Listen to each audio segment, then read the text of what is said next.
Bienvenidos al programa número 399 de Economía en Breve del 2 de febrero del 2025. Gran sacudida se produjo este fin de semana cuando el presidente Trump cumplió su amenaza de aplicar aranceles generalizados de 25% a México y Canadá y 10% a China. Con esta decisión, Trump hace algo que podríamos comparar con la cancelación del aeropuerto de Texcoco que hiciera en su momento López Obrador. Como en aquella ocasión, muchos analistas y comentaristas auguraban que no ocurriría tal cosa, ya que no tenía lógica ni económica, ni financiera, ni política. La semana pasada comentábamos que la presidenta Sheinbaum decía pues que esto no iba a ocurrir y salía Marcelo Ebrard a la Nueva Mañanera a explicar por qué no le convenía a Estados Unidos aplicar los aranceles. Hay que notar que una peculiaridad de los gobiernos de Morena es que no escuchan, y prueba de ello son todas las reformas constitucionales y legales que han hecho a pesar de las innumerables advertencias de expertos de la sociedad civil y de la oposición, así que pues no sorprende que no estén escuchando lo que realmente quiere Trump. Hay que leer con cuidado la comunicación de la Casa Blanca, que comienza diciendo que hasta que la crisis sea aliviada, es decir, se refieren a la crisis del fentanilo, se impondrán los aranceles. Entonces este es un tema que es condicional a eso. Pero la comunicación es mucho, pero mucho más dura, ya que el tema importante no es el comercial. Dice la Casa Blanca que las organizaciones traficantes de drogas tienen una alianza intolerable con el gobierno de México y que esta alianza pone en peligro la seguridad nacional de los Estados Unidos.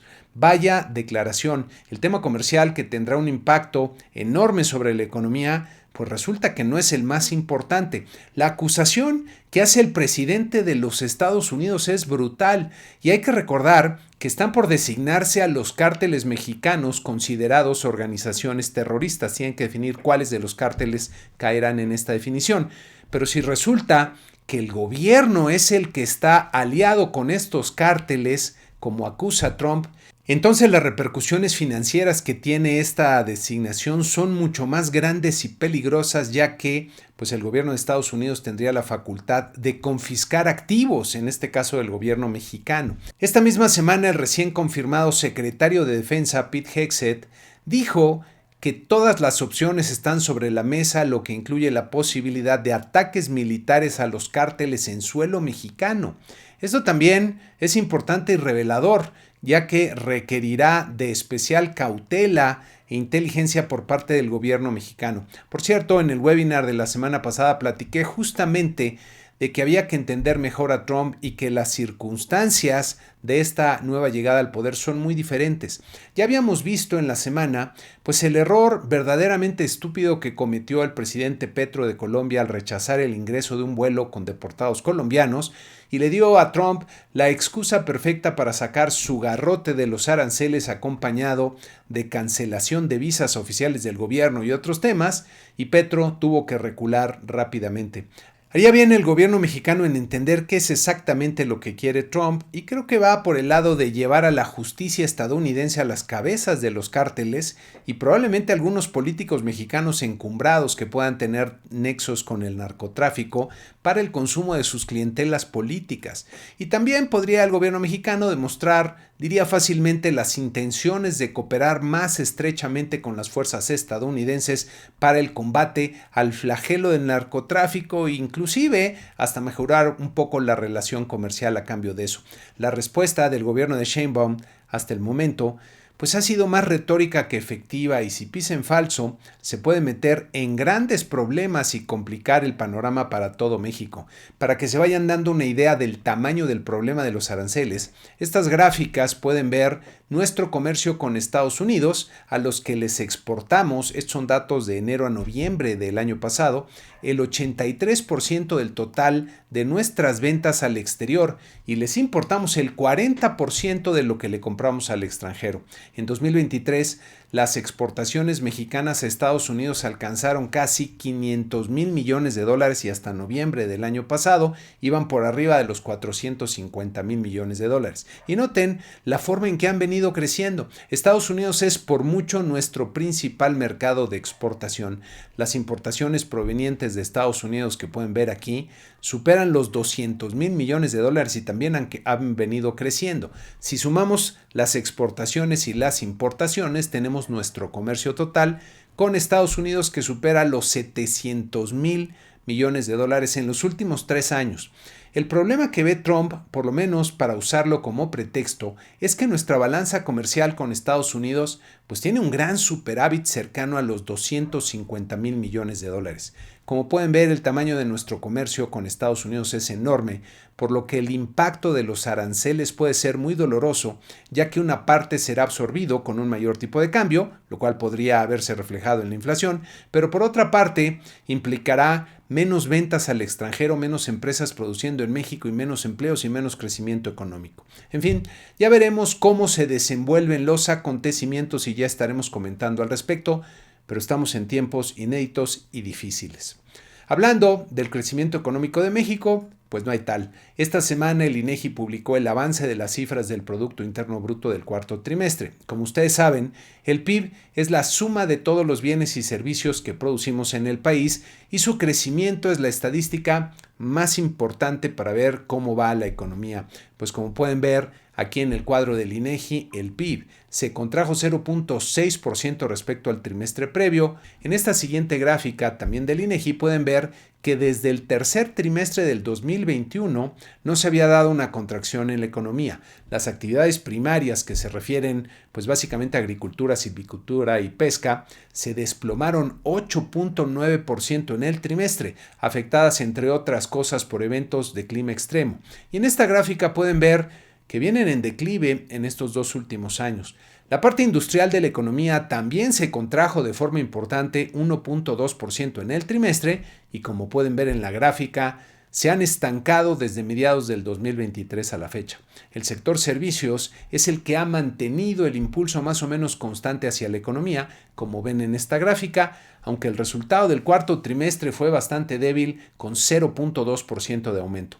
De esta forma, la economía termina mal el año y se encuentra en una postura débil, por lo que el impacto de los aranceles podría terminar de empujarla hacia una recesión. Por otro lado, en la semana se publicaron las cifras de la balanza comercial del mes de diciembre, como pueden ver en este cuadro resumen, del que me llama la atención las caídas en exportaciones automotrices y en importaciones de bienes de consumo y el dinamismo que presenta nuestro comercio total en su comparativo anual. Cuando lo vemos en su evolución mensual, como en esta gráfica, el comercio total de diciembre fue relativamente bajo, aunque todavía superó los 100 mil millones de dólares. Las exportaciones automotrices cayeron con fuerza respecto a los 2 meses precedentes, como pueden ver aquí, e incluso quedaron por debajo del nivel de un año atrás, lo que representa un foco amarillo para esta industria. Las exportaciones de manufacturas no automotrices, en cambio, se mantuvieron por arriba de los 31 mil millones de dólares en un nivel bastante aceptable como vemos aquí. Las importaciones de bienes de capital que podemos ver en esta gráfica apenas bajaron respecto al octubre y noviembre pasados para sumar 5.1 miles de millones de dólares, registrando una tasa de crecimiento anual de 4%. Las importaciones de bienes intermedios que están más relacionadas con el ritmo de producción al interior del país muestran el nivel más débil desde abril pasado con poco menos de 35 mil millones de dólares. Las importaciones de bienes de consumo sumaron 6.2 miles de millones de dólares en diciembre, que como pueden ver aquí, pues fue el segundo dato más débil del año, incluso por debajo del nivel 12 meses atrás, lo que me parece comienza a reflejar la depreciación del tipo de cambio en esta segunda parte del año pasado. Vamos a comentar ahora los resultados de diciembre en las finanzas públicas, comenzando con este cuadro muy resumido que pueden ver aquí. Los ingresos totales del 2024 alcanzaron 7.5 billones de pesos, 7.494 miles de millones de pesos, mientras que el gasto neto total sumó 9.2 billones de pesos con B de bueno o 9,157 miles de millones de pesos, lo que con las sumas y restas de algunos conceptos que hace Hacienda y que no están presentes aquí, arrojan un déficit público de 1.7 billones de pesos, 1,662 miles de millones de pesos. Para que se den una idea, lo que representa la magnitud de este déficit, si vemos que el costo promedio de la carretera de Campeche a Mérida, bastante reciente, que es de 4 carriles, fue cercano a los 27 millones de pesos por kilómetro, el déficit alcanzaría para construir 30,700 kilómetros de carretera de 8 carriles, con lo que podríamos hacer 9 carreteras de Cancún a Tijuana. Imagínense lo que esta red de carreteras podría detonar de comercio y actividad económica. De ese tamaño es el déficit que tiene el gobierno en sus finanzas. Regresando al cuadro resumen, algo que me llama la atención es que el saldo de la deuda bruta total llegó a 18,115 miles de millones de pesos en diciembre, lo que arroja un aumento de 3,028 miles de millones de pesos, que es casi el doble del déficit fiscal y cerca de 5 veces lo que aumentó el déficit en el año. Regresando a los cuadros tradicionales de la situación financiera del sector público, aquí podemos ver que los ingresos mostraron un desempeño bastante débil en el año en los renglones más importantes, que son el ISR y el IVA, y con una caída pronunciada en la recaudación por IVA de diciembre que está muy curiosa y preocupante. Los gastos, por su parte, registraron tasas de crecimiento mucho más elevadas, como vemos aquí, lo que se explica pues por su uso para fines electorales, como ya hemos platicado. En este otro cuadro podemos ver el saldo de la deuda pública en sus diferentes modalidades, con la deuda interna bruta creciendo 2.2 billones con B de bueno, aunque no es tan bueno, en lo que va del año, y la deuda externa aumentando en 5.9 miles de millones de dólares. Entonces, cifras bastante tristes, diría débiles en las finanzas públicas. También esta semana se publicaron los resultados de la Encuesta Nacional de Ocupación y Empleo del mes de diciembre, que contiene la tasa de desocupación a nivel nacional, que pueden ver en esta lámina, manteniéndose en niveles pues bastante bajos respecto al observado en años anteriores, lo que resulta opuesto al mal desempeño mostrado por el empleo formal en las cifras del IMSS, lo que me parece se debe pues a las imperfecciones propias de la encuesta. Comencemos por ver la población de 15 años y más, que es la que se considera ya en edad de trabajar, y como pueden ver en esta gráfica, pues creció de forma importante en 2024, de hecho en cerca de 1 millón de personas para llegar a los 102.5 millones de personas. De este total, solo 60.8 millones se integran a la población económicamente activa, es decir, que están buscando un empleo o tienen un empleo, y como podemos ver en la gráfica, esta clasificación se mantuvo casi sin cambio en el año. Los que no están buscando empleo activamente, tal vez porque están estudiando o están en otras actividades, se integran a la población no económicamente activa y no disponible, que pueden ver en esta gráfica, creciendo en 480,000 personas. Las personas ocupadas sumaron 59.3 millones de personas en diciembre y aumentaron en 17,000 nada más durante todo el año, de diciembre a diciembre, lo que representa una cifra muy baja que refleja, diría, mejor una situación de debilidad en la economía.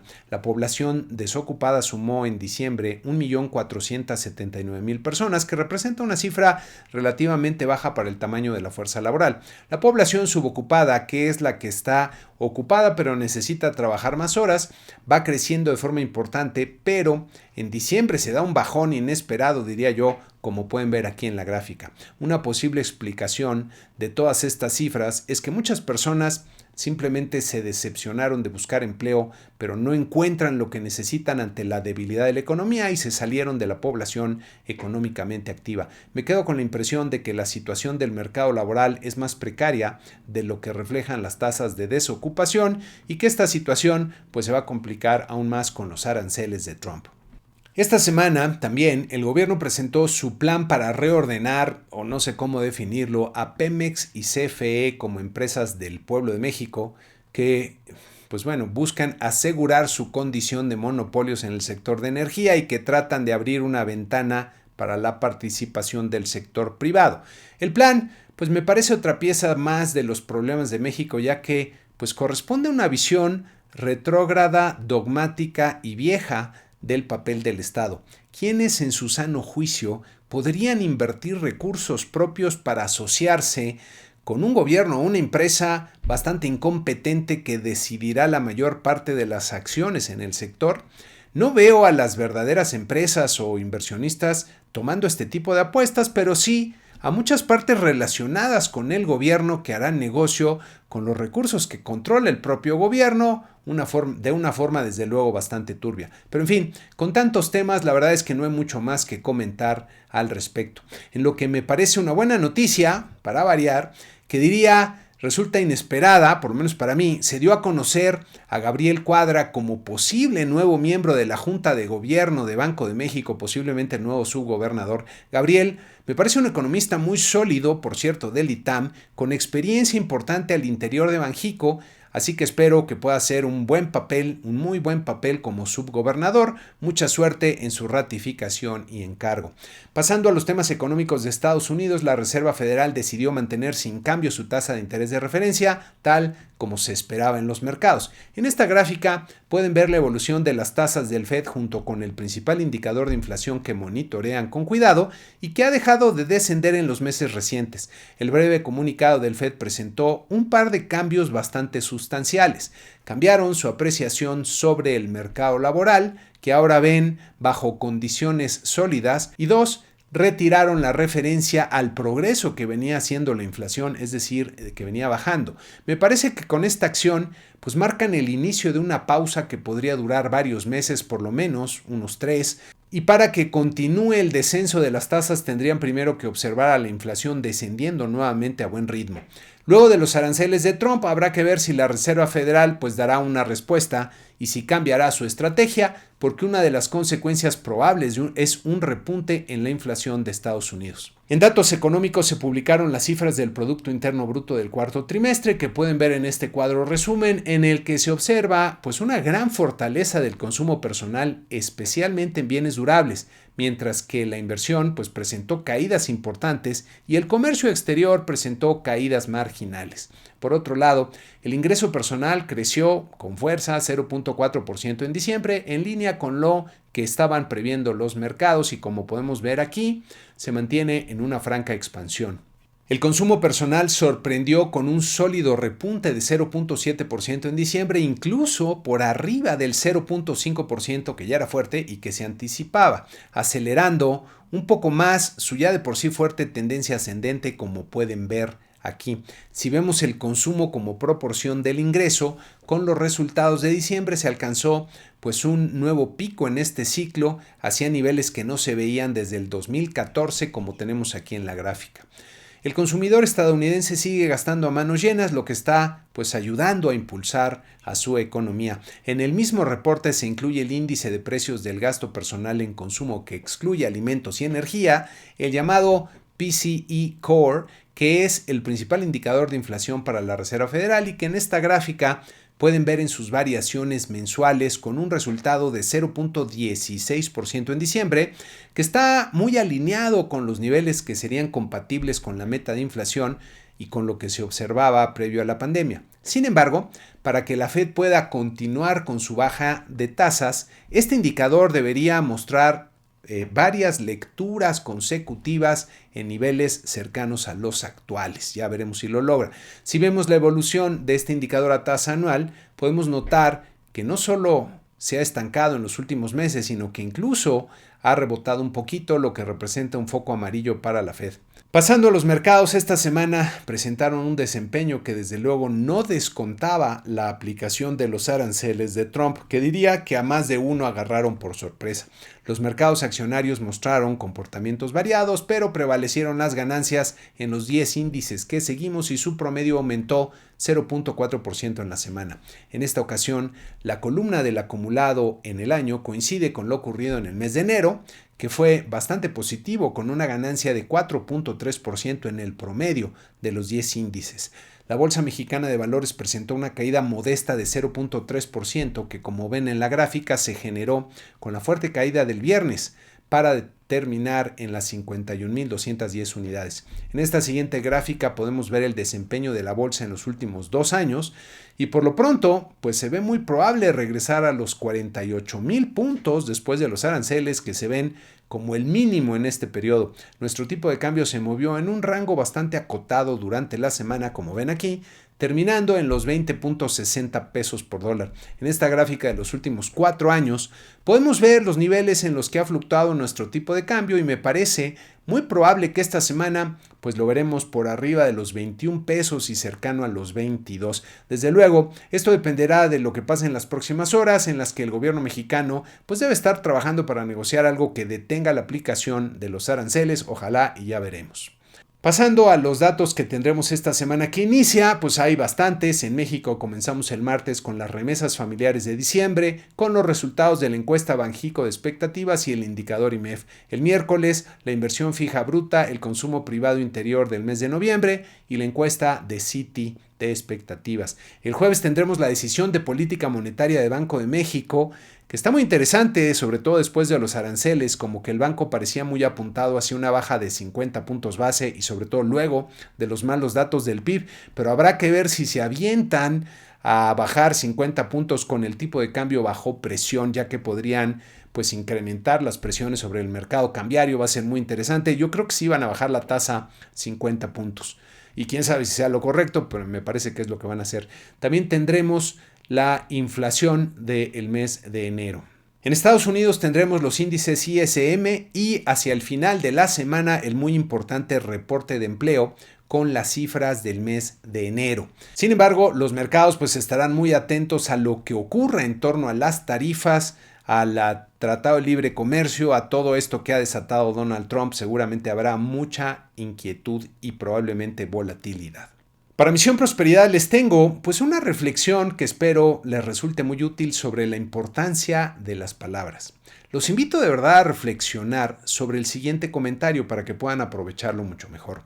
Las palabras importan e importan mucho, ya que son las que nos permiten hilar nuestros pensamientos para razonar las cosas y comprender la realidad. Las palabras son los contenedores en los que vertimos los significados que nuestro cerebro ha encontrado en nuestras experiencias previas y los conceptos o ideas con los que agrupamos estos significados. Las palabras nos sirven para comunicarnos, para transmitir lo que pensamos y recibir lo que piensan otras personas que se comunican con nosotros. Las palabras son sumamente poderosas cuando se emplean con maestría y arte, pero, y este es un pero muy importante que hay que comprender bien y hay que tomar en cuenta, las palabras tienen limitaciones importantes. Una primera limitación es que dependen del contexto. Si yo les digo la palabra gato, ustedes muy probablemente pensarán en uno de los pequeños felinos que son las mascotas más divertidas que podemos tener en casa.